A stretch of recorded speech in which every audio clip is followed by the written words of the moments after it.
Buat macam makan hari ni kurus esok. Okey. Kalau itu ada, boleh ke tu? kalau ada saya nak. Okey. Itu antara aku.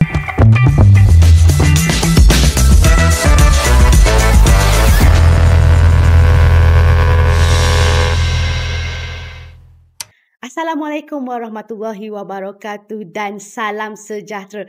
Anda sedang mendengar podcast Beyond Halal. Sebuah podcast yang membincangkan bukan sekadar logo dan persediaan halal, malah kita cerita tentang lebih banyak perkara lain seperti food safety, fatwa dan banyak lagi perkara. Okey, jadi saya Hanisa Isnin, hos anda pada hari ini. Episod kali ini dibawakan khas oleh Kumpulan Pendidikan Unity, peneraju pendidikan pengurusan industri halal di dunia. Sejak tahun 2013, Kumpulan Pendidikan Unity merupakan institusi pendidikan pertama di dunia yang menawarkan diploma pengurusan industri halal. Terdapat 2 kampus iaitu di Port Dickson dan juga Kota Baru. Jadi pada para lepasan SPM ataupun para ibu bapa yang berminat untuk menceburi dalam bidang halal, bolehlah layari www.unity.edu.my ataupun scan pada QR yang tertera di skrin anda. Okey, jadi pada hari ini kita akan membincangkan tentang keselamatan makanan dan tentang label makanan. Kenapa pentingnya baca label di makanan anda tu, dekat bungkusan tu. Apa benda istilah pelik-pelik tu. Dan cuba pada Februari yang lepas, KKM telah merampas gula-gula gummy yang berisiko menyebabkan tercekik, sehingga menyebabkan kematian seorang pelajar 10 tahun. Jadi kita akan bincangkan tentang topik-topik ini. Anda jangan ke mana-mana, jangan tukar siaran anda. Kita berehat sebentar dan kembali selepas ini di Beyond Halal Podcast.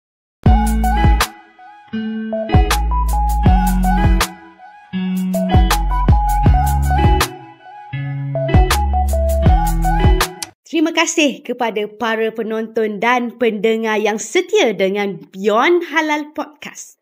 Okey, jadi episod kali ini kita bawakan tetamu khas yang merupakan pakar dalam bidang teknologi makanan untuk kita bincangkan tentang topik-topik yang telah saya ceritakan tadi. Kita perkenalkan Encik Kamarul Khalis bin Muhammad Zaini. Assalamualaikum Encik Khalis, apa khabar? Waalaikumsalam. Khabar baik. Nisa. Lama tak jumpa. Ya. Terima kasih atas jemputan Beyond Halal. Terima kasih. Okey. Baik, jadi sebelum kita lanjutkan perbincangan kita mengenai topik-topik yang sangat penting saya kira, boleh Cik Khalis perkenalkan latar belakang Cik Khalis. Okey. Latar belakang. Okey. Bila Hanisa sebut pasal pakar tadi, sebenarnya saya rasa tak layak lagi untuk dipanggil pakar. Okey.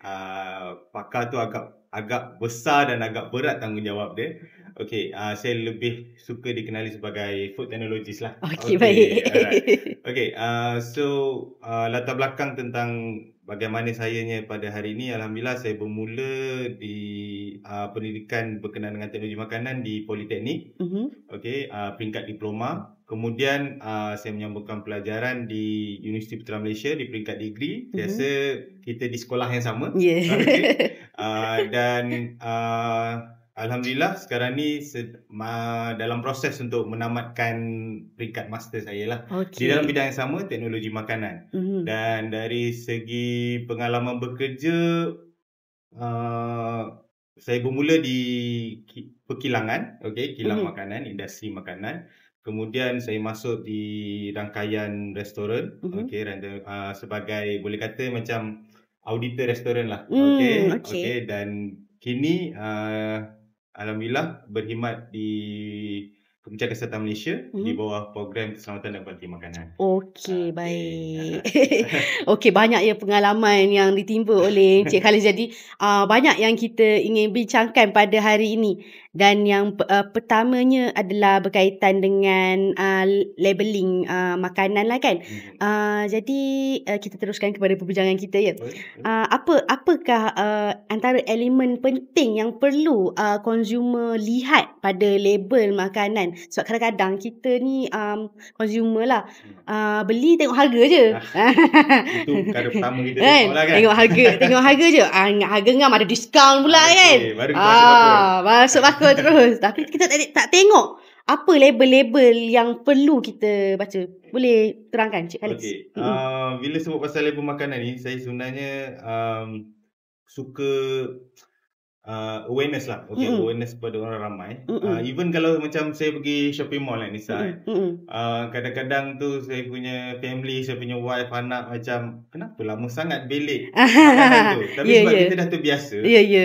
Sebenarnya dekat label makanan ni banyak maklumat kita boleh tahu. Okey, dan kita punya Kerajaan Malaysia sendiri, kita ada akta peraturan kan. Okey, so akta dan peraturan makanan sendiri telah menetapkan bahawa pelabelan makanan itu ada tata cara dia. Ada benda yang patut ditulis, boleh kata tidak boleh ditulis. Okey. So kalau dari segi Akta Makanan 1983 di bawah Akta Makanan Malaysia lah. Okey, Akta Makanan sendiri diwujudkan sebab nak melindungi kita macam consumer ni daripada ditipu, daripada sebarang masalah kesihatan. Okey, so label ni sebenarnya sangat penting lah. Okey, so perkara pertama yang bagi saya lah, okey, kalau boleh saya kongsikan, perkara pertama yang kita patut lihat, saya rasa nama sebutan sebenar makanan tersebut. Nama sebutan sebenar, contohnya maksudnya? Di bawah macam saya sebut, bawah peraturan makanan. So kita ada kategori-kategori makanan kita. Okey, so bukan simpi-simpi benda tu sebenarnya sebagai contoh kopi 3 in 1. Okey, so dia tak boleh lah letak kopi campuran ke, tak boleh lah. Okey, dia mesti mengikut kategori. Contoh lagi lebih mudah lah. Okey, jus. Okey, kalau jus dia memang kena letak jus lah. Tapi kalau dia tidak menggunakan jus, dia hanya sekadar minuman berperisa, so dia tak boleh letak jus. So nama sebutan sebenar tu, kalau perasan kita selalu terlepas. Okey, ni saya selalu kongsikan lah. Okey, bila kita pergi kedai, kita tengok ada peti aiskrim kan. Okey, so kita anggap semua dalam peti tu adalah aiskrim. Maknanya ada yang bukan aiskrim, ada yang ada yang bukan. Dia ada beberapa kategori. Ada yang konfeksi sejuk beku, ada yang konfeksi ais, ada yang betul-betul aiskrim. Okey, so kalau kita tengok pun sebab tu harga dia pun berbeza. Sebab setiap kategori makanan tersebut, dia punya komposisi dia adalah berlainan. Okey, ada percentage of susu dia berapa banyak. Okey, kalau konfeksi ais, komposisi susu berapa, komposisi gula berapa. So benda tu yang sangat penting, okey, untuk consumer untuk lihatlah pada label tersebut. Itu baru satu perkara. Okey. So kalau ikut peraturan kita ada beberapa perkara penting. Okey, boleh saya cakap 4 ke 5 perkara memang wajib pengeluar ni kena letak pada label. Okey, so nama sebutan sebenar. Okey, apa kategori makanan tu, itulah nama sebutan sebenar lah. Kemudian senarai ramuan.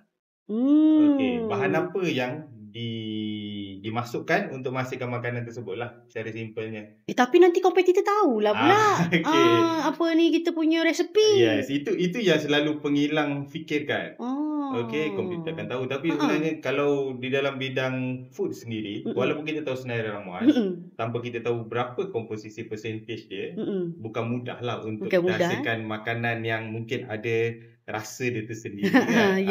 Walaupun even kita dapat komposisi percentage sama pun, tapi teknik dan cara buat tu akan menghasilkan perbezaan lah.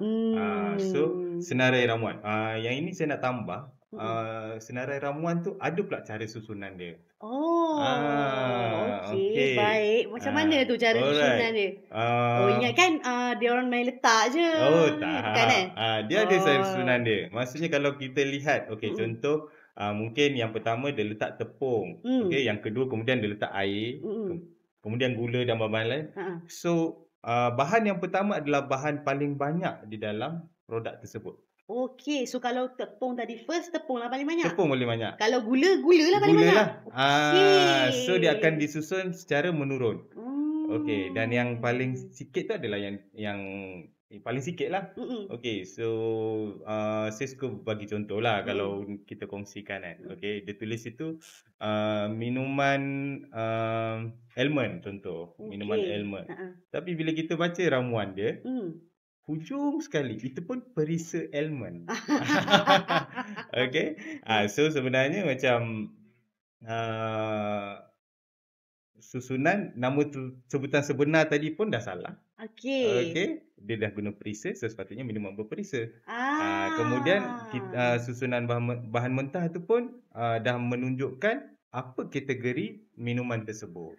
Okey, baik. So maksudnya sebenarnya kalau nak letak minuman almond tu kena belah atas lah, betul tak? Sepatutnya. Yang awal-awal. Sebab dia dah jadi macam memang bila macam saya pun nak beli minuman almond. Ni confirm almond paling banyak. Kan? Memang almond lah kita expect almond ada lah dalam tu kan. Tapi sebenarnya perisa saja. Perisa. Itulah pentingnya macam mana kita nak baca label makanan tersebut. Okey, baik. Bagaimana pula dengan expiry date? Adakah itu adalah salah satu perkara yang wajib diletak? Okey, kalau ikut peraturan kita, ada kategori makanan yang wajib untuk letak tari luput. Ada makanan yang tidak perlu. Tapi apa yang kita lihat dekat pasaran sekarang, mostly pengilang akan letaklah tari luput. Okey, sebab consumer pun dah aware. Okey, so memang diorang nak tengok tari luput. So tari luput ni penting sebenarnya. Okey, tambah-tambah makanan yang senang rosak, mudah rosak. So memang tari luput tu antara perkara yang kalau makanan tu di dalam jadual tersebut perlu ada tari luput, so tari luput wajib untuk diletaklah. Menjadi kesalahan kalau dia tak letak. Okey. So macam itulah. Ada beberapa perkara lagi lah. Tapi itulah antara 3 perkara penting yang mungkin kita akan tambah lagi. Okey. Tapi nama sebutan sebenar, senarai bahan dan juga tari luput lah. Tari luput tadi. Okey, baik. Okey. Jadi banyak lagi yang kita akan bincang selepas ini. Jangan ke mana-mana. Tunggu saja di rancangan ini. Jangan tukar siaran lain. Kita akan kembali lepas ini bersama dengan Encik Khalis dan kami akan kupaskan dengan lebih lanjut isu tentang label makanan ini. Kembali selepas ini. Okay, let's go.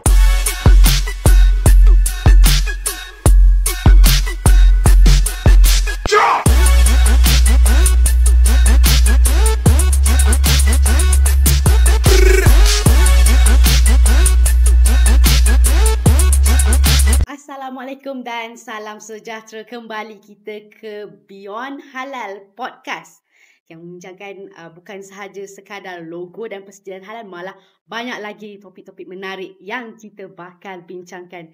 Okey, kita sambung kepada perbincangan kita pada hari ini. Apa lagi Encik Khalis perkara elemen-elemen penting yang perlu consumer ambil tahu bila nak membeli makanan ataupun minuman, apa yang diorang perlu baca? Okey. Macam yang kita bincangkan tadi, so nama sebutan sebenar, kemudian tari luput, okey, dan juga senarai bahan, ramuan. Okey. So antara perkara penting memang wajib untuk diletakkan pada label, nama dan alamat pengilang lah. Okey, nama dan alamat pengilang, sebab ini menjadi orang kata bahan rujukan utama jika apa-apa berlaku pada produk tersebut. Okey, macam sekarang ni ada yang kita panggil OEM. OEM maksudnya marketing team, dia keluarkan satu brand, kemudian dia upah satu kilang. Okey, so selalunya itu akan dilabelkan sebagai empunya hak untuk mengilang. Okey, empunya hak untuk mengilang ni memang untuk mana-mana syarikat yang dia tidak mengeluarkan produk tersebut tapi dia ada satu perjanjian dengan pengilang untuk keluarkan produk dia. So nama dan alamat pengilang ni memang penting. Okey, kemudian berat.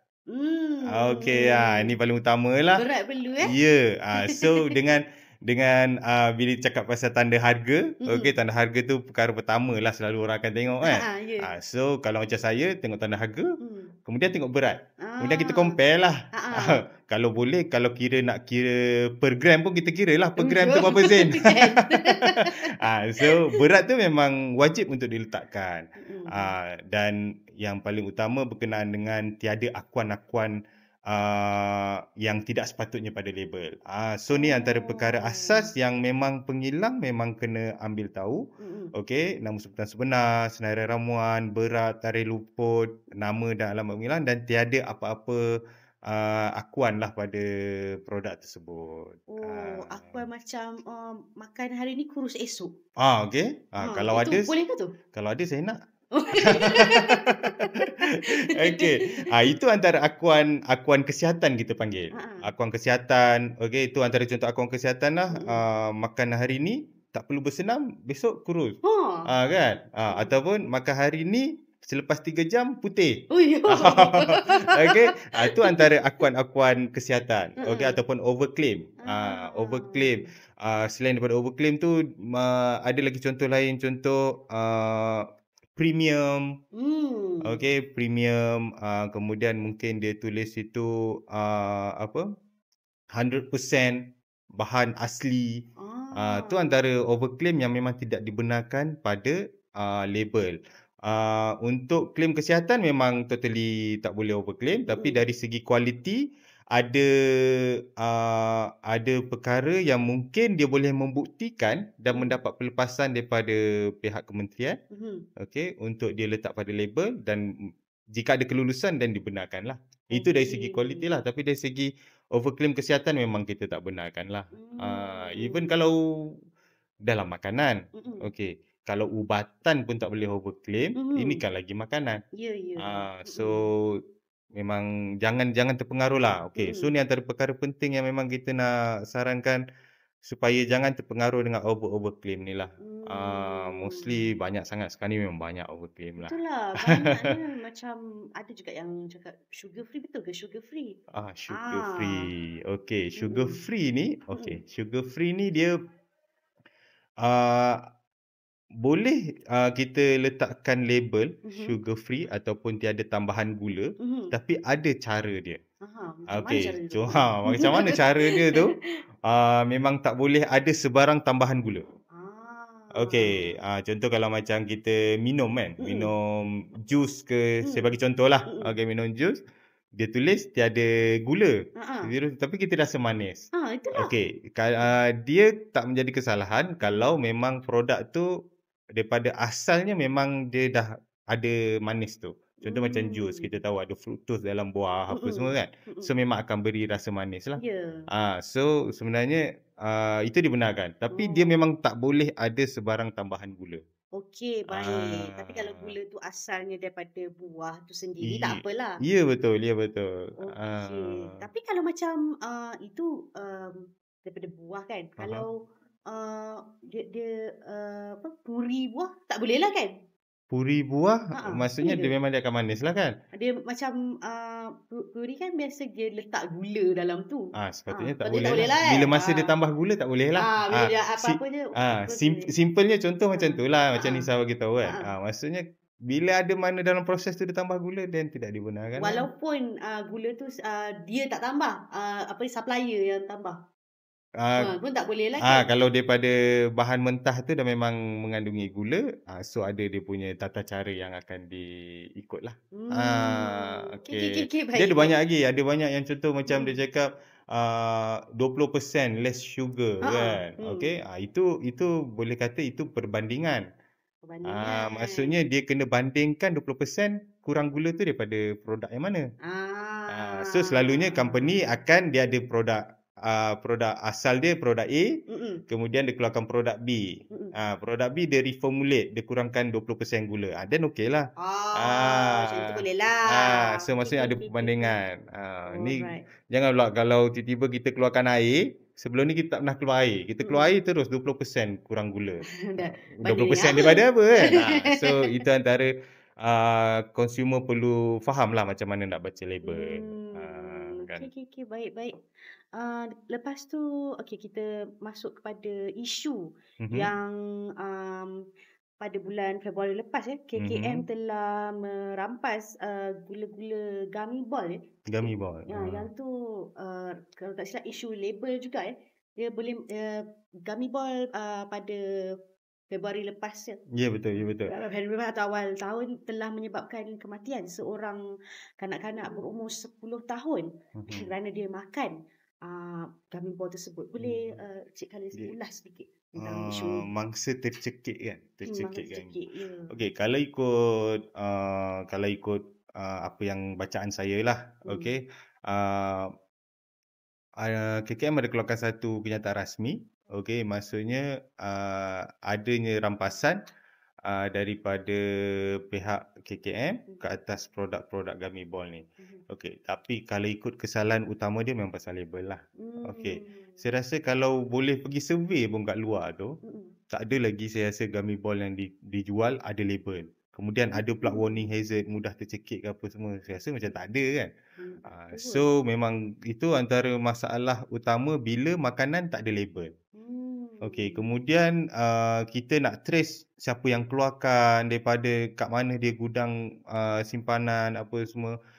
Dan mungkin penyimpanan, mungkin gummy ball tu pada asalnya mungkin tidak apa cakap, mungkin dia lembut, kemudian mungkin penyimpanan tak betul ke apa semua, ada banyak faktor lah. So bila tak ada label ni memang jadi masalah utama lah. So kalau daripada kenyataan rasmi sidang media KKM memang pihak KKM menyatakan yang diorang buat rampasan lah dan ban terus untuk produk-produk seperti ni kan. Ya, betul. Macam produk-produk tersebut dekat dalam talian pun ada dijual kan. Ya, dan betul. dia macam tak ada apa kontrol sikit kan sebab dia mungkin tak register pun kan. Itu memang betul lah. Tapi saya rasa kalau ada sebarang aduan ataupun saya rasa pihak KKM sendiri ada pemantauan. Okey, tapi untuk tindakan ke atas pemantauan tu mungkin mengambil masa. Saya tak pastilah, itu pihak KKM yang jalankan lah kan. Tapi itulah produk-produk macam ni, apa-apa pun label, even kita nak bagi anak-anak kita makan semua kan, so label tu diperhatikan dahululah. Okey. Kadang-kadang kita marah dekat pengilang, tapi sebenarnya kita yang tak baca label. Even kalau macam contoh dia dah pesan kat situ, simpan bagaimana bila dah buka apa semua kan. Tapi kita yang tak ikut, bila rosak kita marahkan pengilang lah. Macam tu lah. So label memang penting lah. Label memang penting. Ya. Okey, baik. Okey. Jadi kita akan sambung lagi perbincangan kita selepas ini. Jangan ke mana-mana. Kita akan bincangkan apa yang patut pengguna ataupun pengeluar buat untuk label tentang label-label ini. Okey, jangan ke mana-mana, kita akan berehat sebentar.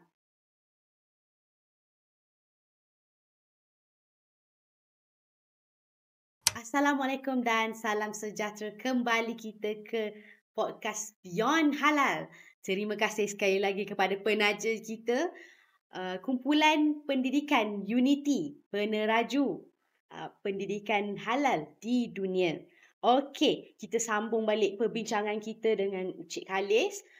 Tadi Cik Khalis kita dah bincang apa yang wajib ada pada label dia. Apa lagi label selain daripada yang wajib tu, apa lagi yang consumer boleh lihat? Okey.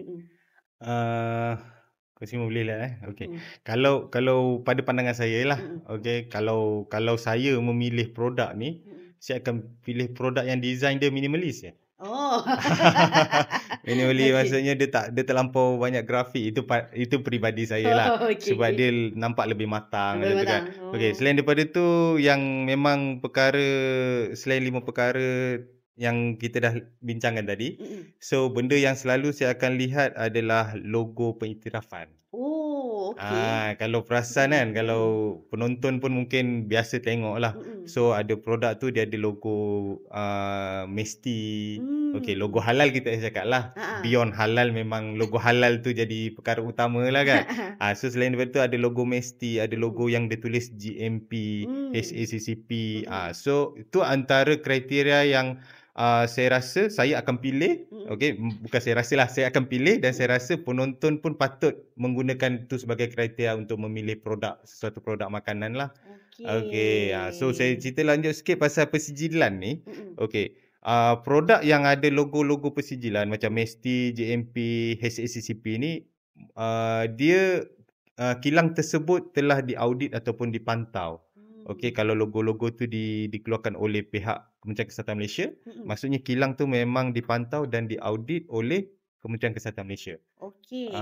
So logo tu bagi saya dia memberi satu garanti ataupun jaminan dan juga orang cakap confident untuk membelilah. Contoh kalau macam kita pergi cerita pasal jus kan. So ada banyak jus, okey, harga pun tak beza mana. Okey. Selain daripada brand, mungkin orang dah terikut dengan brand, dia akan pilih brand. Okey, tapi kalau macam dah tak tahu nak pilih apa, so logo ni boleh menjadi salah satu kriteria untuk pemilihan lah. So logo Mesti, logo JMP, logo HACCP lah. So tu antara saya rasa pengguna patut tahulah, penonton sendiri. Lepas ni maybe kalau beli barang 15 minit dah jadi setengah jam lah untuk pilih logo kan. So itu antara perkara penting lah saya rasa. Okey. Tadi macam Cik Khalis cakap bila ada logo KKM ni, KKM akan pantau rapat lah ya. Ya. So yang tak ada logo tu tak dipantau ke? Okey. Dia tak adalah macam tu. Okey. Semua sebab kalau logo-logo ni dia pemilihan ataupun voluntary.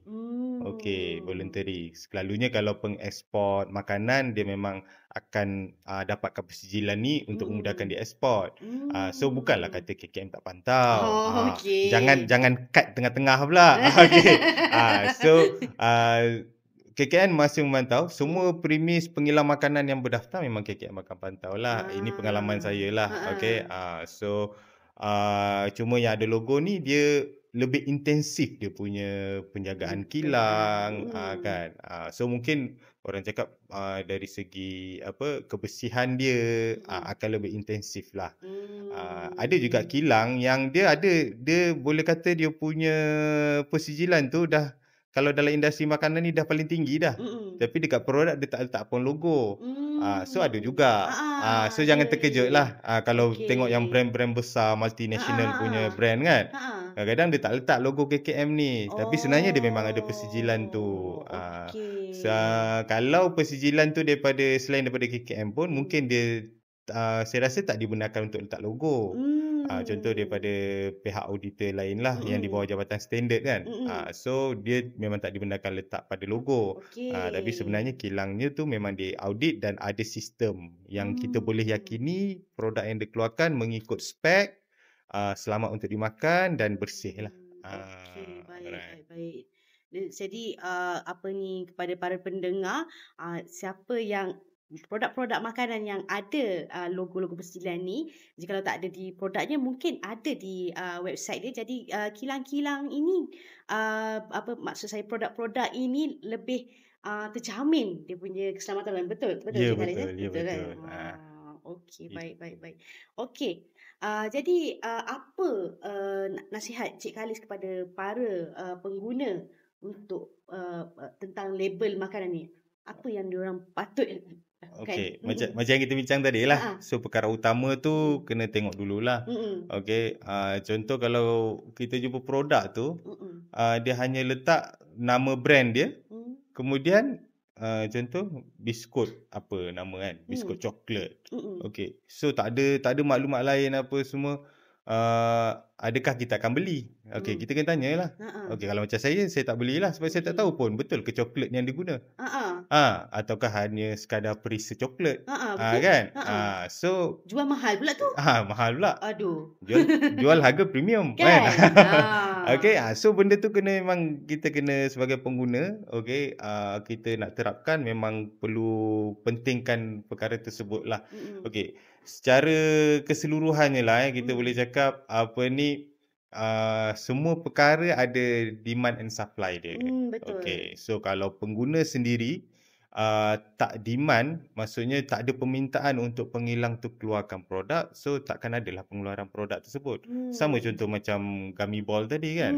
So kalau tak ada, kita boleh awareness, kita boleh didik, kita boleh kawal supaya kita pesan kepada anak-anak kita ke kan. Jangan beli produk-produk sekian, produk sekian. So akan berkuranglah demand tu. So supply tu akan kita boleh kawal bersamalah. Okay. Macam untuk semua produk makanan yang dijual di Malaysia, sepatutnya dia perlu register kan bersama KKM ataupun dia wajib kan? untuk Wajib mendaftar. kan? Jika dia adalah dia mengeluarkan sesuatu produk makanan, dia memang wajib untuk berdaftar lah. Memang ada tindakan ataupun ada boleh dikenakan tindakan undang-undang lah kalau dia tidak berdaftar. Okey, baik. Okey. Okey, apa lagi? Mungkin bila saya tambah sikit kalau pasal berkenaan dengan senarai ramuan tadi kan. Ya. Dulu ada satu isu sebab kita di Beyond Halal kan. So dulu ada satu isu kalau orang cakap bila dia tengok ingredient ada E number. Betul. Babi ni. E babi ni, E emulsifier. Emulsifier ni babi. Kan.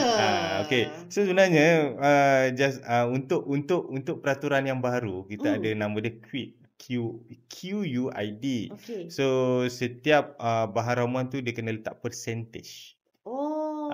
Sekarang wajib ya betul. Percentage. Maksudnya kalau dia cakap jus oren, so oren tu berapa persen. Okey. Right. Kalau dia punya ramuan utama lah. Contoh dia nak declare situ jus oren. So perkara utama yang oren sebagai dia punya main ingredient tu dia kena letak percentage lah. So E number, kita balik pada E number. E number ni sebenarnya Kesatuan Eropah.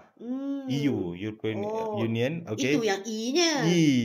So sebenarnya dia nak standardiskan untuk bahan-bahan aditif yang ada.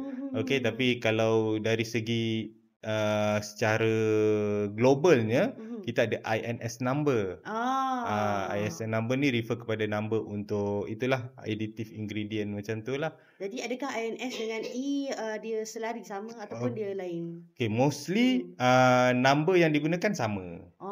Cuma kat depan tu dia tulis E102, so INS akan 102. Samalah. Mostly lah sama. Saya pun sebab senarai tu banyak. So saya tak boleh nak confirmkan semua sama ke tak. Tapi dia ada by kategori lah.